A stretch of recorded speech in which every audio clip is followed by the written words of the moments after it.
I am going to be telling you guys about the three main fires in my life.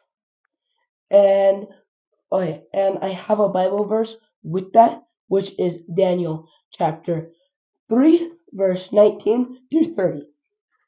And I'm gonna go through the three fires real quickly. The first one was a house fire, which was in our kitchen, and it ended up we had an Instapot that was on our stove, but we had an electric stove, but the buttons were also electric. So when you brush something over it, they would turn on. And with them turning on, how we ended up having our first house fire. Our spices were on top of our stove, and then it ended up smelling like a well done steak, which is sort of it's weird to smell when you came in, but you also smelt like the fire when you came out. And uh, God helped us through that and ended up putting us and some other families' life.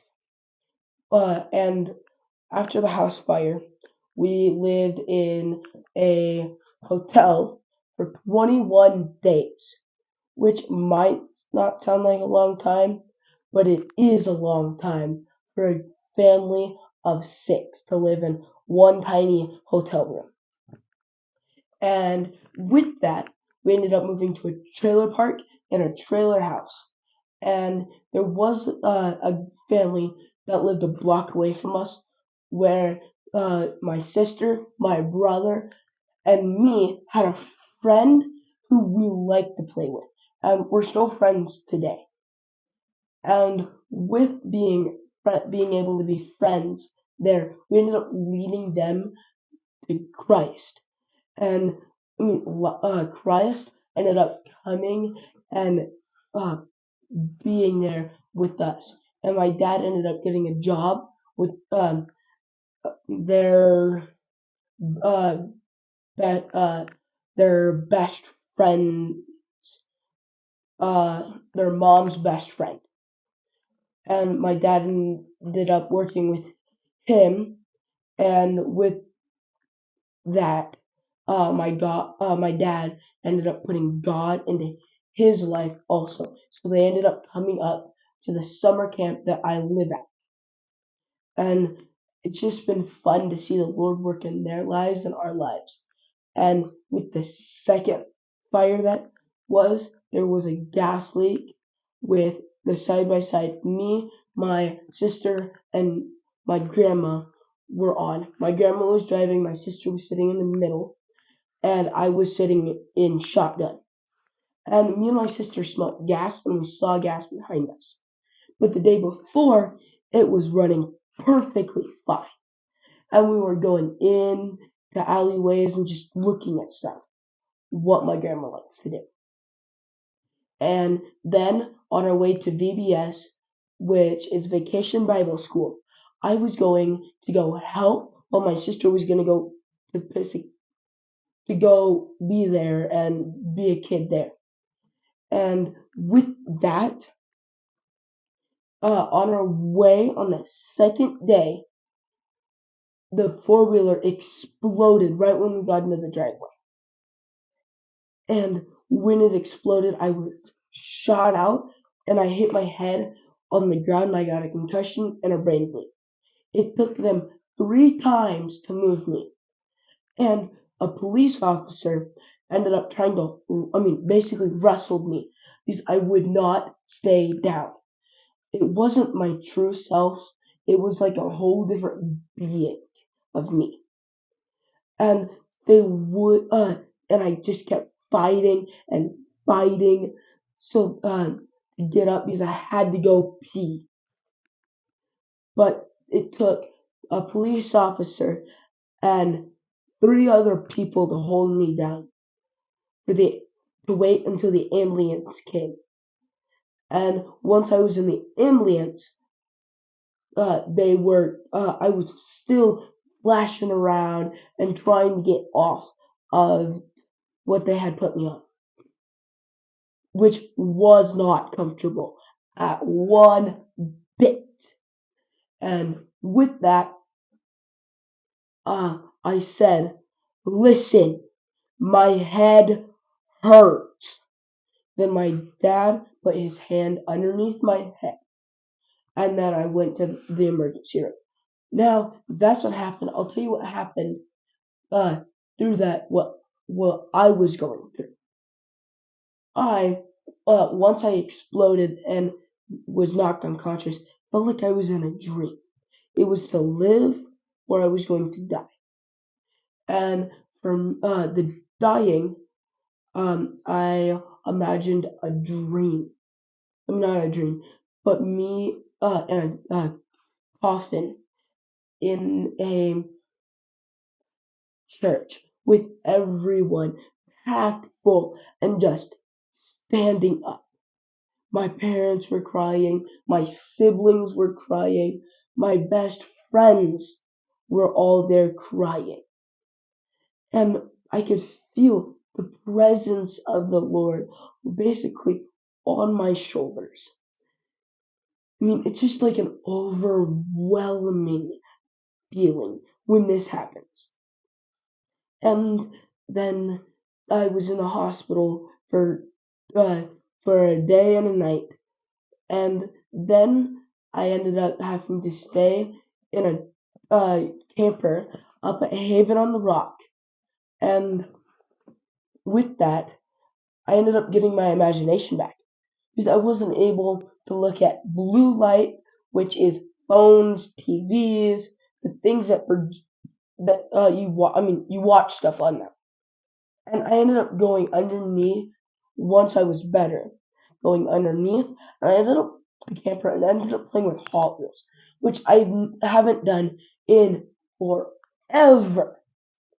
And I was able to go tell campers that summer about what happened and tell them exactly what I'm telling you about this my 4-wheeler accident. And for me, it felt like it was a game changer. And for them, the light switch clicked on. And and then, I mean, just the weird stuff that happened through that. I just knew the Lord was carrying me through this. I was at nose high water going through this, and He was just picking me up and carrying me. And I was in trust with the Lord, and I walked across the water.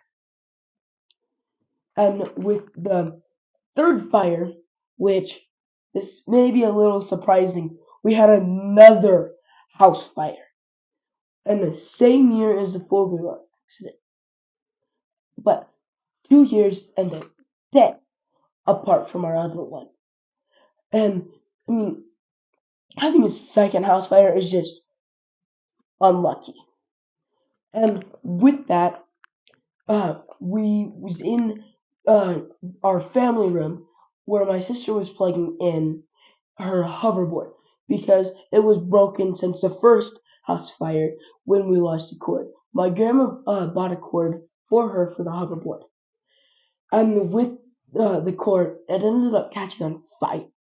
And when it catched on fire, it lit the ground, the carpet, but underneath it was tile from when we had our hot tub.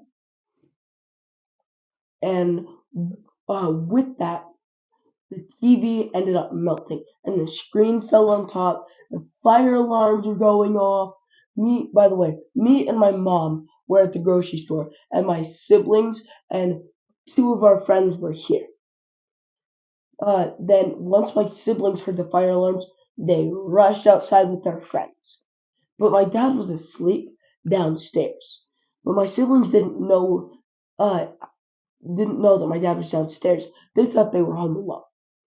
And with that, my dad ended up waking up and was like, come on, now why are the smoke detectors going off? Because before we ended up having a bug go in it and the fire alarms would just go off.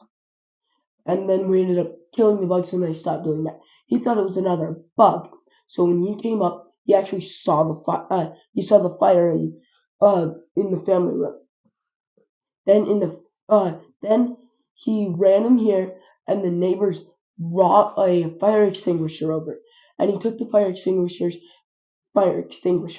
and started trying to put out the fire. Then the TV screen fell and landed on top of the fire, which ended up helping him put out the fire. Then the fire department came and they pushed all of that smoke out the garage. So everything in the garage had soot, everything in my room, which was across the wall from the fire, which we're in the room right now, is my bedroom. And right now we are still trying to repair it. And with that, we were able to, rebuild my room and ended up putting a loft of bed, which is right here.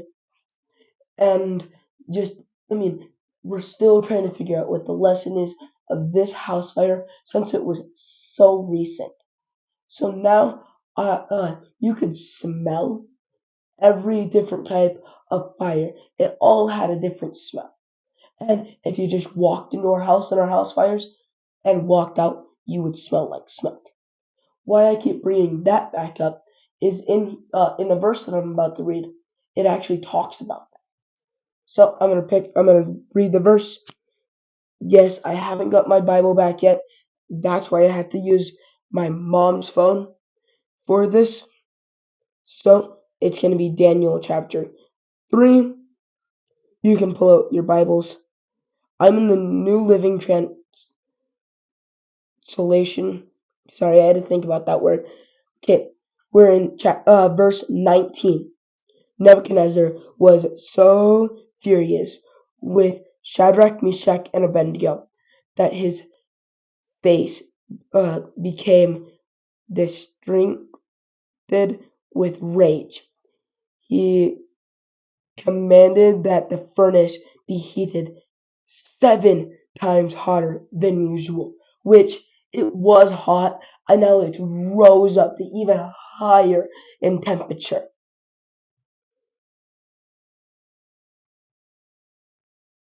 Sorry, I had to find my spot. Then he ordered ordered some of the strongest men of his army to bring Shadrach, Meshach, and Abednego and throw them into the blazing furnace. That's crazy. He had to bring the strongest men of his army to throw these 3 guys into the fiery furnace, which to me is unreal. So they tied them up and threw them into the furnace. Uh, the furnace, fully dressed in their pants, uh, turbans, robes, and other garments. I'm on verse 22 now. And because the king, in his anger, had decreed such a hot fire in the furnace, the flames killed the soldiers as they threw the 3 men in. It's crazy to me that the strongest men threw the 3 people in there and they were burned to death. Wasn't Meshach and Abednego and the other friend, which I keep forgetting his name, Shadrach, which is his name, but they died while trying to throw them into the furnace. Now I'm on verse 23. So Shadrach, Meshach, and Abednego, securely tied, fell into the roaring flames. But suddenly Nebuchadnezzar jumped up in amazement and exclaimed to his advisors, didn't we tie up 3 men and throw them into the furnace? 3 men! And they were tied up. So, your majesty, we did, repeatedly did the did.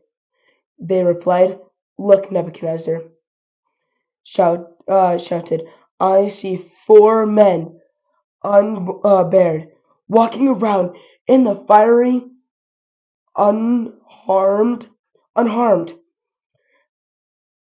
um, in the fire, unharmed. And the fourth looks like a god. Nebuchadnezzar wasn't talking about the true God. He was talking about like an ancient God. Then Nebuchadnezzar came as close as he could to the door. The door was hot as well because the fire was 7 times hotter than normal of the flaming furnace, and shouted, Shadrach, Meshach, and Abednego, servants of the Most High God, come out, come here. So they came and went to the king. So Shadrach, Meshach, and Abednego stepped out of the fire. They were unharmed. Now I'm on verse 27. Then the high officers, officials, governors, and advisers crowded around them and saw that the fire had not touched them. I mean, when the fire was here at our house, and when it was at VBS with my fire, the fire was there and it was hot, but wasn't 7 times hotter than normal. And with that, we didn't get burned, but in the four-wheeler accident, we only had singed hair, but we also smelled like smoke.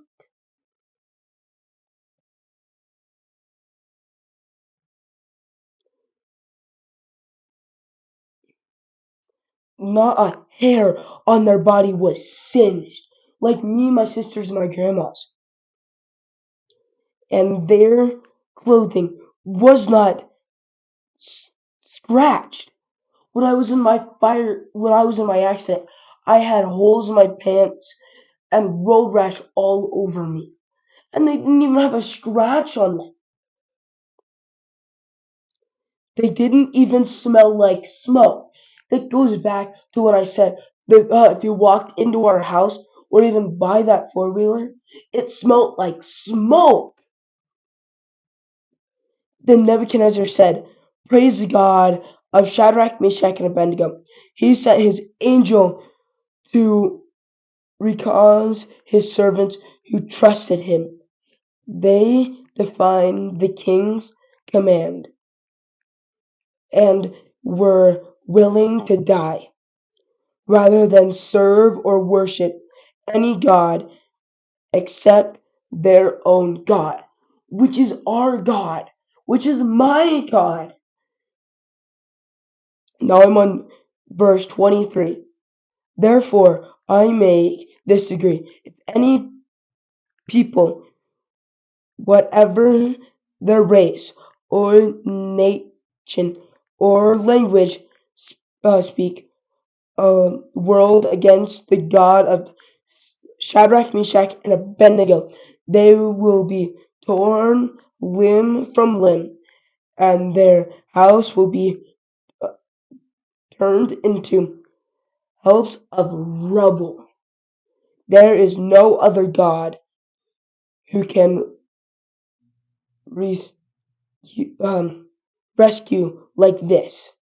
Now I'm on verse 23. I mean, seriously, God came and protected them. Doesn't still means he can still and can protect anyone. Then the king uh, promoted Shadrach, Meshach, and Abednego to even higher positions in the province of Babylon, which was their town. This is crazy to me that they didn't even get burned, and God came to rescue them in the middle of danger, just like how God came and was with me in that dream.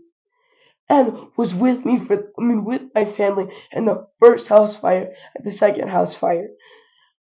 Even with my accident, He was there. He gave us grace and mercy. Thank you guys for giving me your time. Please comment down below how the Lord has put Him in your life. Thank you guys. By the way, I kept saying 23. I actually didn't mean to say that so many times. I just was so into the moment. I'm sorry, guys.